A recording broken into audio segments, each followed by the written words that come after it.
अगर किसी का शौहर मर गया तो औरत इद्दत गुजारेगी कितने दिन? 4 महीने 10 दिन।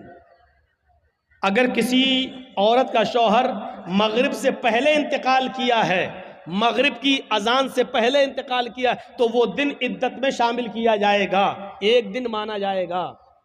मान लीजिए आपके यहाँ 6 बजे मगरिब की अजान हो रही है और 5 बजे किसी का शौहर इंतकाल किया है, तो 5 बजे इंतकाल करने के बाद भी उसका पहला दिन माना जाएगा, क्योंकि अभी तारीख वही है, मगरिब के बाद तारीख चेंज होगी, मगरिब से पहले नहीं, वो पहला दिन माना जाएगा। यही अकीके में भी यही देखा जाएगा। 7वें दिन जो बच्चे का अकीका किया जाता है यहीं से देखा जाएगा। मान लीजिए आपका बच्चा जुमे के दिन मगरिब से पहले पैदा हुआ है, तो जुमे का दिन पहला दिन माना जाएगा। जुमा, शनिचर, इतवार, सोम, मंगल, बुध, जुमरात। अब अकीका कब होगा? जुमरात को। और अगर जुमे के दिन मगरिब के बाद बच्चा पैदा हुआ है, मगरिब के बाद, तो जुमे का दिन नहीं जोड़ा जाएगा, फिर शनिचर का दिन जोड़ा जाएगा। पहला दिन शनिचर, इतवार, सोमवार, मंगल, बुध, जुमरात, जुमा। अब अकीका कब होगा? जुमे के दिन होगा। इस बात को याद रखिएगा। और 7वां दिन कब पड़ेगा? जुमे का दिन। अगर जुमे को मगरिब के बाद बच्चा पैदा होता है तो अरबी में महीने की शुरुआत मगरिब के बाद से होती है। हम लोग चांद कब देखते हैं? मगरिब की अजान हो जाती है, नमाज के बाद देखते हैं। जब चांद हो गया तो वहीं से महीना शुरू, वहीं से तारीख शुरू, वहीं से 1 तारीख हो गई, और वो दूसरे दिन मगरिब तक 1 तारीख रहेगी। जो शबे कदर में आप रात जागते हैं तो कब जागते हैं? 20वां रोजा होता है, मगरिब के बाद 21वीं रात शुरू हो जाती है। आप 21वीं, 23वीं, 25वीं जो रात जागते हैं वो इसी हिसाब से जागते हैं। तो मेरे भाइयों, औरत अगर 5 बजे उसका शौहर खत्म हुआ है तो वो पहला दिन माना जाएगा औरत का, 1 दिन। इसके बाद 4 महीने और 10 दिन। ये 4 महीने 10 दिन औरत की इद्दत के दिन क्यों शुमार किए गए आपको मालूम है?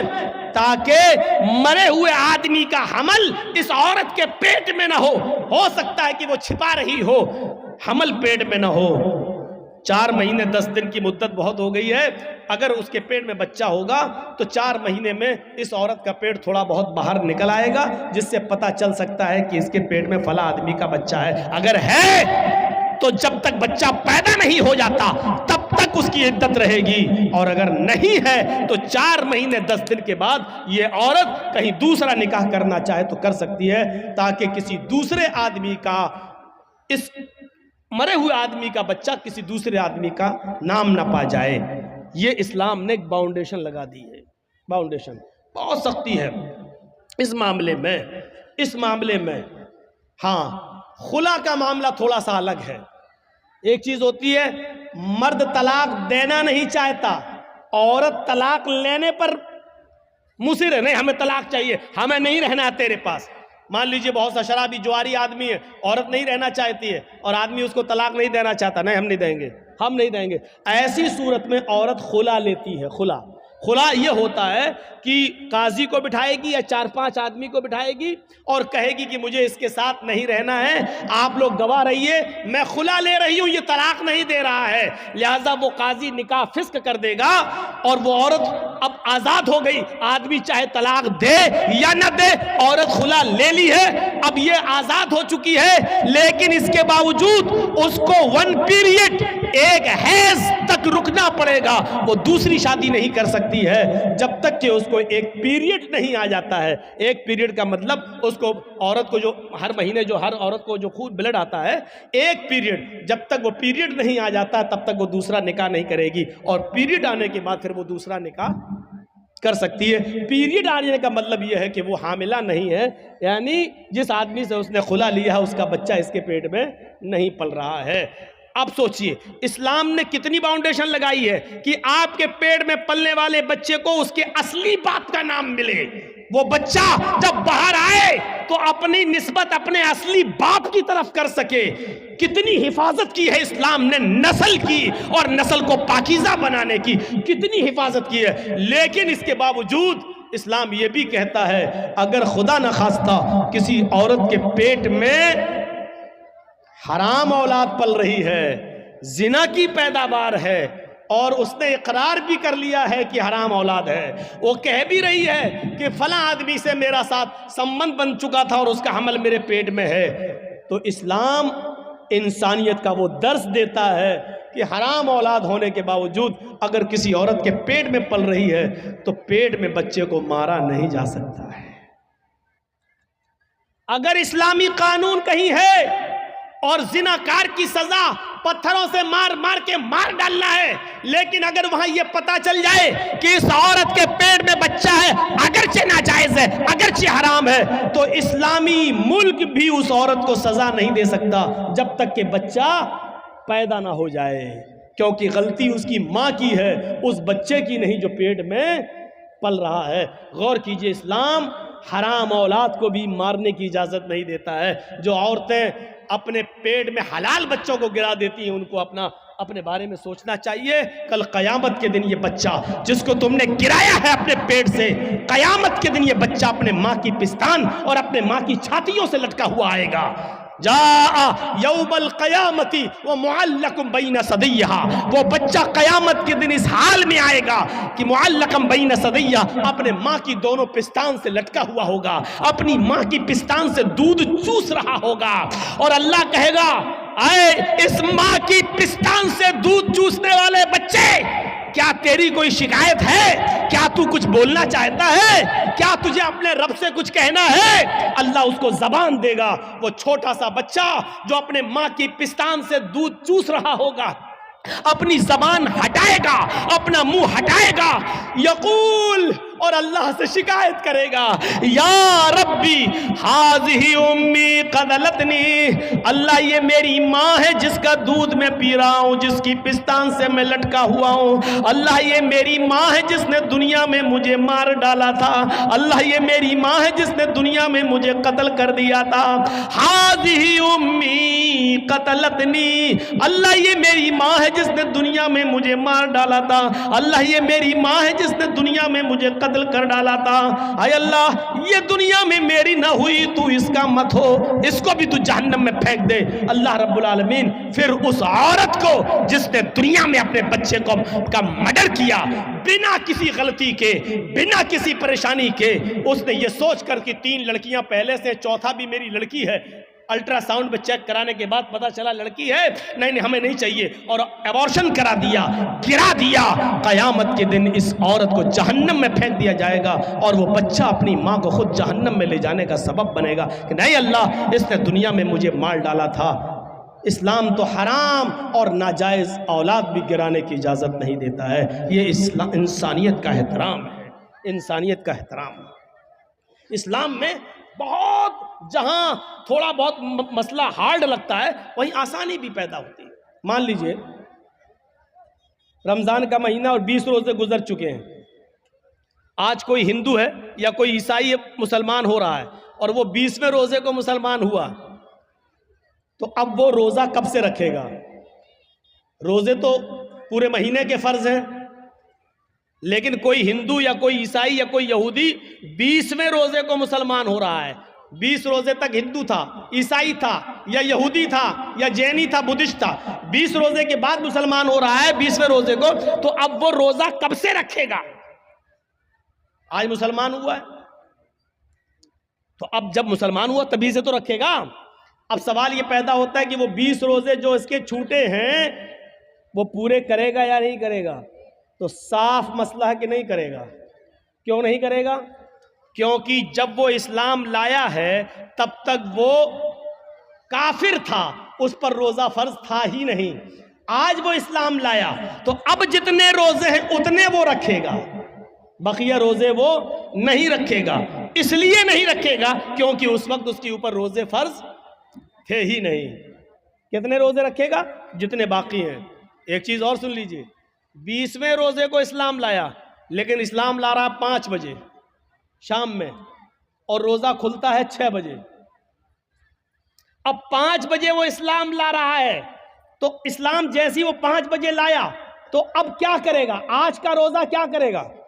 तो 5 बजे इस्लाम लाता है तो 5 बजे ही से उसका रोजा शुरू हो गया है, क्योंकि 5 बजे से पहले उसके ऊपर रोजा फर्ज था ही नहीं, क्योंकि वो काफिर था।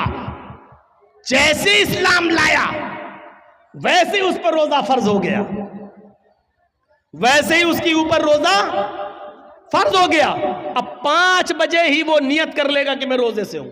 इस्लाम ले आया, अशहदु अल्ला इलाहा इल्लल्लाह व अन्ना मुहम्मद रसूलुल्लाह। इस्लाम लाते ही उसके ऊपर असर की नमाज फर्ज हो जाएगी, क्योंकि टाइम अभी बाकी है और इस्लाम ला चुका है, असर का वक्त अभी बाकी है, लिहाजा पहले असर की नमाज पढ़ेगा और यहीं से उसका रोजा भी शुरू हो जाएगा, क्योंकि इस्लाम ला चुका है। जब से इस्लाम लाया यहीं से रोजा शुरू, और 6 बजे वो रोजा सब लोगों के साथ खोल लेगा और उसका ये एक रोजा माना जाएगा, ये एक रोजा माना जाएगा। ये आसानी भी है, ये आसानी भी है। इस्लाम मुश्किल नहीं है, लोगों ने इसको मुश्किल बना दिया है। क्या वो लोग सहाबा नमाजें नहीं पढ़ते थे? क्या वो रोजे नहीं रखते थे? मुश्किल बना दिया है। फजर में नहीं उठ पा रहे हैं साहब, क्यों? अब रात में 1 बजे जर्जी साहब को टाइम मिलेगा, 3 बजे तक जलसा चलेगा, फिर आदमी यहां से जाएगा, थोड़ी देर कमर सीधी करेगा, फजर में उठेगा? नहीं उठ पाएगा। क्लियर है? लेकिन याद रखिए, मौलाना जर्जीस का जलसा और इस जलसे में 2:30 बजे 3 बजे तक जाग लेना और इस जाग लेने के बाद सुबह फजर की नमाज में ना आना, ये दलील नहीं है इस बात की कि आपका जलसा कामयाब हो गया है, या ये उज़्र नहीं होगा कि मैं जलसा सुनने की वजह से रात में जाग लिया इसलिए फजर में हम नहीं उठ पाए। जलसा कराना फर्ज नहीं था, फजर की नमाज पढ़ना फर्ज था।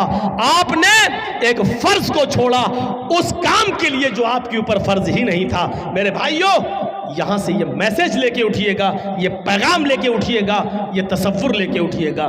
तो इंसानियत ये होती है, इंसानियत। तो या अय्युहन्नास इन्ना खलकनाकुम मिन ज़करिन व उन्सा व जअलनाकुम शुऊबन व क़बाइल लितारफू।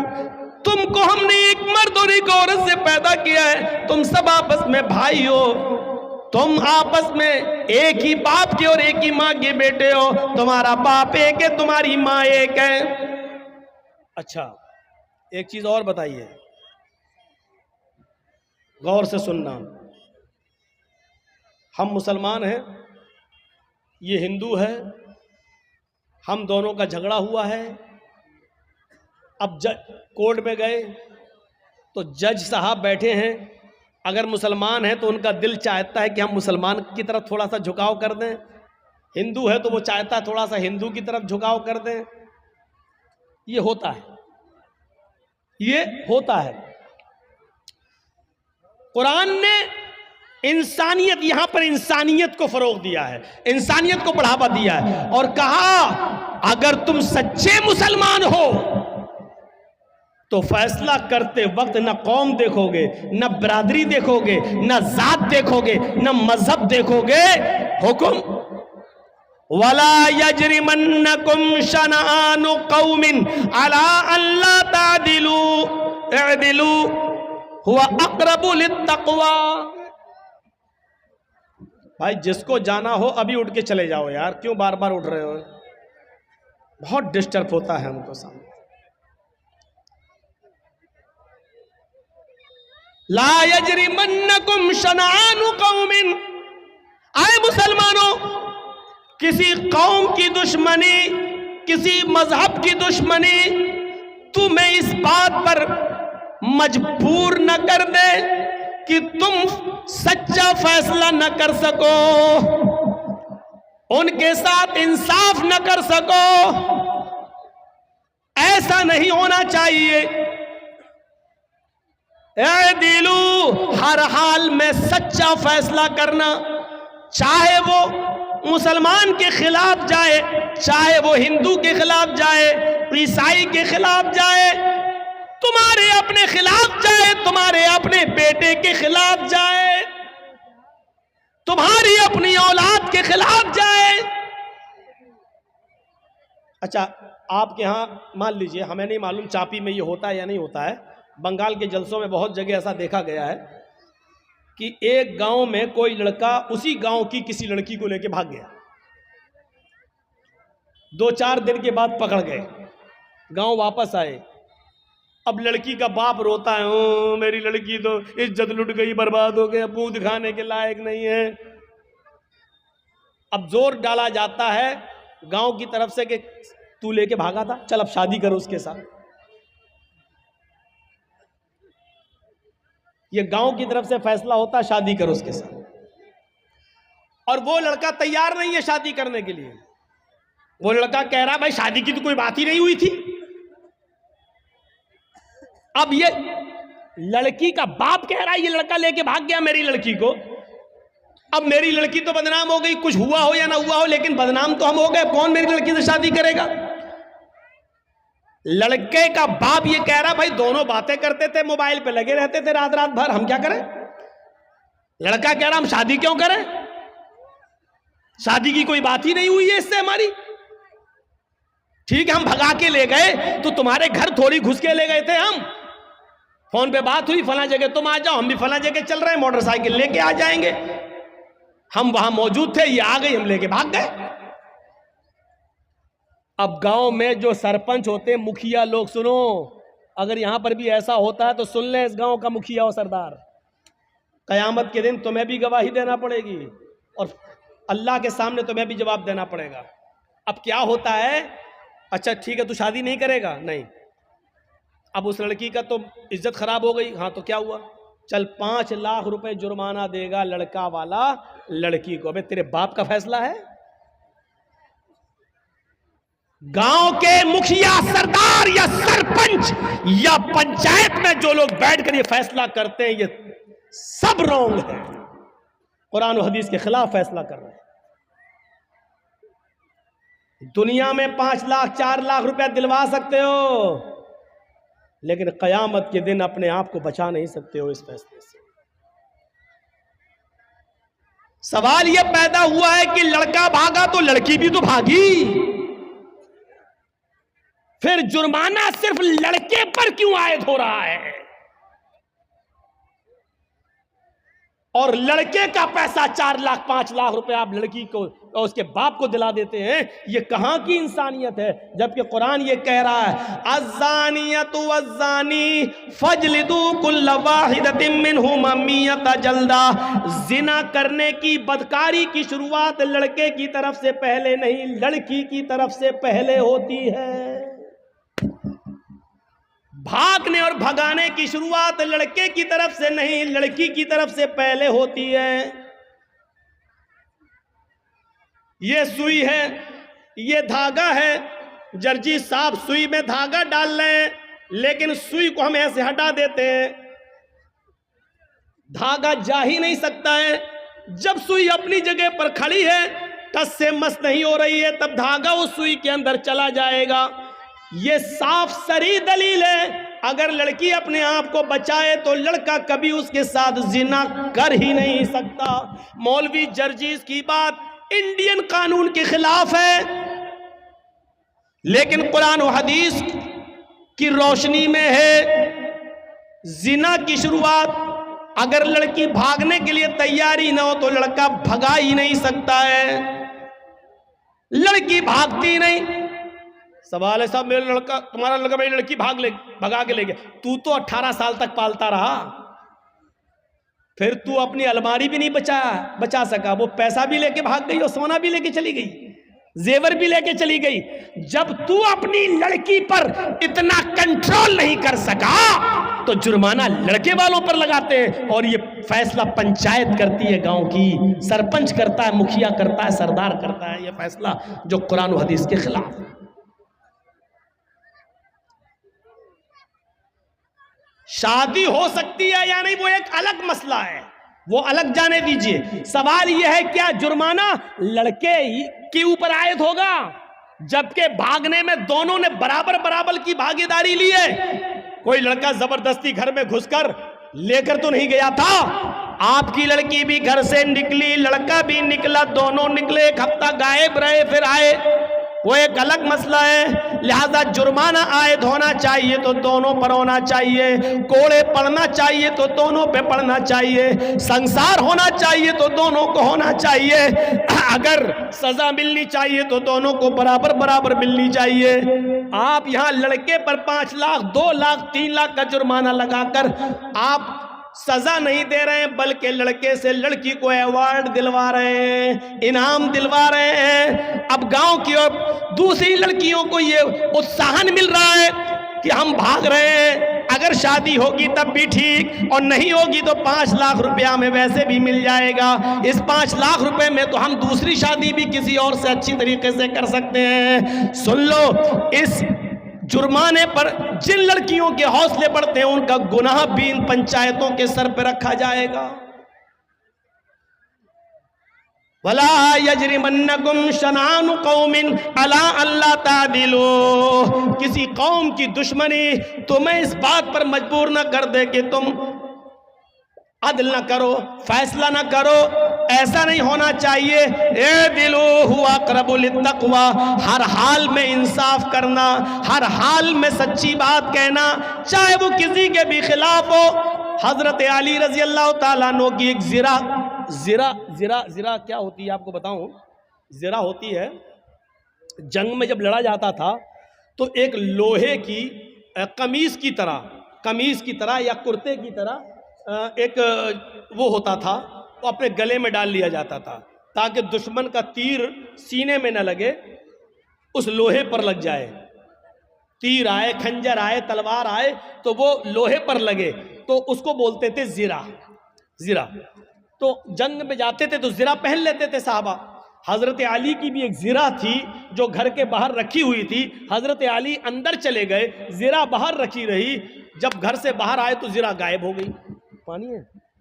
ठीक है, चलो आज पी लेता हूं।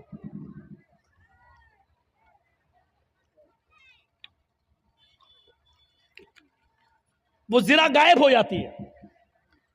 और सुनिए,